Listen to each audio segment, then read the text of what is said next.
Welcome back to the channel. I'm your host, Daniel James, and if you are new here, welcome. Before we get into today's episode, I have a question for you. Do you struggle with a lack of self-confidence? Do you struggle with a lack of self-esteem? Do you feel stuck? Do you feel that you can't make lasting change in your life? If the answer is yes, then hopefully today I'm going to give you 3 things that you can do that's going to help you regain control and rebuild that relationship with yourself. Now, this episode comes from a morning coffee thought that I did on Instagram earlier in the week, and it reads, to become familiar with something, you have to spend time with it and observe it.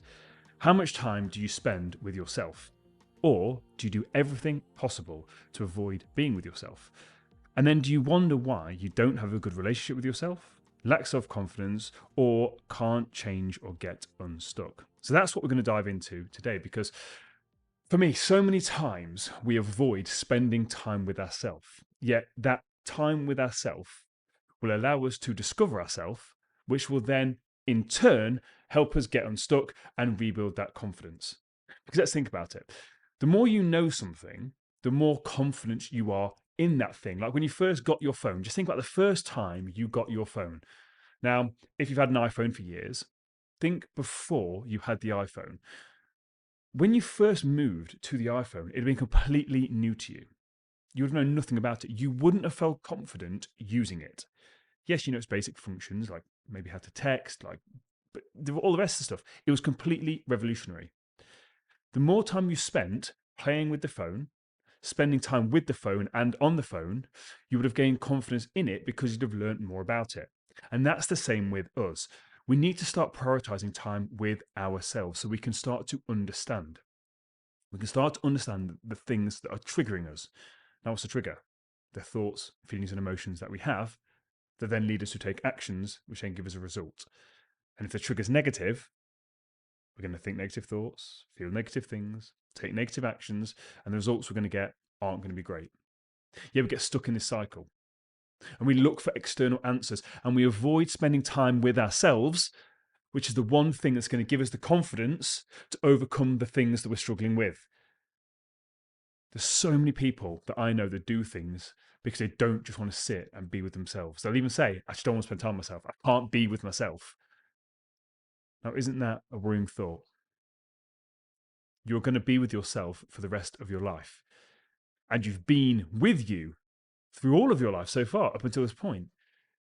So why would you not want to figure yourself out? Because if there's things that you don't like, the reasons why you can't sit with yourself, they are the things that you need to overcome in order to move forward and get yourself unstuck, to actually help you build that confidence, to actually help you build that self-esteem that you're looking for. No one external from you can give you that confidence.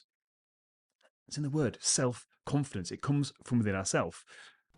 Hey guys, if you're enjoying this video, please smash that thumbs up button. It helps with YouTube algorithm to get the video out there to help more people that may need to hear this message. If you don't want to miss any future episodes, hit that subscription button. And now back to the episode. The consequences of avoiding ourselves is that we're constantly distracted. We're constantly looking for distractions. And these distractions give us something. They give us a little bit of a fix. Then the problem is these distractions can then become toxic, especially if it's something like alcohol, gambling. We all know, we've all got these little vices. And to start off with, again, no problem with having alcohol. I've not got an issue with it. Don't choose to partake myself, but nothing wrong with that.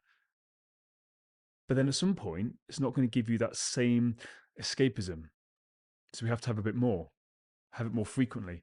And then before we know it, we're even more stuck. Or maybe spending time with friends. And these friends are living this lavish lifestyle, and maybe we're struggling with money, or maybe we're trying to save for a house, a deposit. We constantly find ourselves broke because we're trying to distract ourselves from ourselves by spending time with people whose values maybe don't align with ours, yet somehow we think that that is better than being with ourselves. And that lack of self-awareness leads to that lack of self-confidence. It's a lack of self-awareness that leads to the lack of confidence. We don't have confidence in using the phone or the device or the Mac. Maybe we've got a MacBook, you've got a MacBook or something. All these new devices, whatever it is, when you first start to sit with them, it's so uncomfortable. You feel like a complete beginner. But the more time you spend with them, the more ways you actually start to build that confidence. You feel less stuck. And the thing is, we also can make better changes and make better choices. Because once we understand ourselves more, we know our needs, we know our wants, we understand what we value and what we don't value.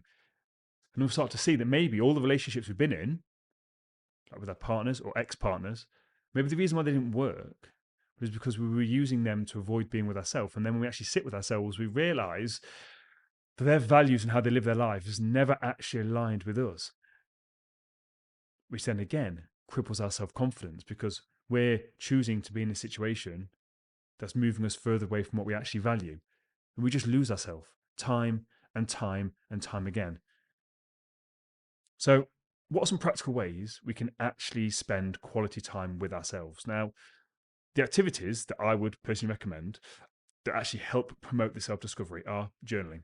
So I've got two journals next to me. I've got a journal that I use for like daily journaling diary. I've also got my little bit of a gratitude journal here, and I've got my actual deep thought journaling. But every single day, the journaling, you're just sat there with yourself, asking yourself questions and reflecting on what you're doing. And every single client that works with me, working through the Send coaching program, has to journal. And the reason why they're journaling is because I don't have the answers for them. I don't have the answers for you. No one on the internet has the answers for you. You already know exactly what you need to be doing. No one knows you better than you know yourself. So what you need to do is start asking yourself the questions to figure out the things that are getting you stuck. And then working with a coach, you can then start to unpick the things once you realize what they are. But no one can tell you. You have to figure it out for yourself. So a journal doesn't have to be an expensive journal. It can be a 50p one from your local supermarket. But it's like personal therapy. Because what's therapists? They sit there and they listen. But you need to start listening to yourself. You need to start figuring things out for yourself. It is so empowering. One of the biggest things people say to me, one of the biggest life-changing things is the journaling. Because they start to work themselves out. They start to sit with that phone, themselves.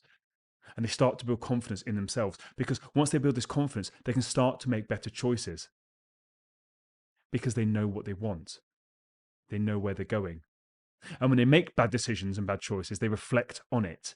They ask themselves the question, why did I do that? What was I trying to do? Next time, how can I handle that situation differently? Because it hits differently when you figure the answers out for yourself. No one likes being told what to do. When someone tells you what to do, there's that wall, that barrier that goes up. But if you tell yourself what to do, if you tell you what you need, that hits differently. It's very hard to avoid yourself. When you come up with those answers and it hits you hard, but you're the one that's done it, that's when you really start to make that lasting change. But you've got to lean into it. Meditation is a good one as well. Now, I understand meditation is a bit more time consuming. Again, that can be even more uncomfortable. But meditation for me is the gold standard. Again, the tattoo on my arm, the person meditating, the thing that changed my life. And even just walking by yourself. If you don't have any sort of like parks near you or like woodland or anything like that, like out in nature, just get out in your streets, in your block, in your neighborhood, and just start walking around by yourself without distractions. Because that's a form of meditation in a way. You're just spending time with yourself. But don't distract yourself with podcasts. Don't distract yourself with music. Just be with yourself. Start to notice your thoughts. Start to observe your thoughts. Start to actually question them. Realize that you, that best version of you, you are the observer. You are not your thoughts. You have the power to question these thoughts, these beliefs, these things that come up. You have the power to question the actions that you took. Utilize that power that you've got. Another thing you can do is set regular self dates, where basically you're treating yourself, again, like you're going on a date. Sit on a date with yourself. Just spend some quality time with yourself. Book it out on your diary. This office, I love my time in this office by myself. Book some time with yourself. Make it just as important as other commitments. And then set aside your technology. When you are sat with yourself, get rid of your phone, get rid of your tablet, get rid of your music. Just sit with yourself. And this is where, again, the pen and paper, not even journaling, but just pen and paper can come in handy. Just see what comes out. Maybe just do some drawings or some scribbles and just start to question where you're at. I promise you it will change your life. It will just change your decision making. It will make you more resilient and it will make you more authentic. The more you can start to figure yourself out, the more authentically you can show up into the world because you stop wearing masks to impress people. The reason why you want to impress other people is because you think that the real version of you isn't worth showing. But the more time you spend with yourself, the more time you start to garden your mind, pulling out the weeds and planting those positive seeds, those beautiful seeds, the more you can let go of the mask, because the more you will realize the value that you can actually bring to people's lives. It's going to finish with a quote. So it's a quote of mine I did during my morning studying. The more you know yourself, the more you can love yourself, and the more you can share that love with the world around you. Start to spend more time with yourself. Don't run away with yourself, because you're going to be with yourself for the rest of your life. If you've taken any value from today's episode, don't forget to like and share with a friend. Until next time, take it easy.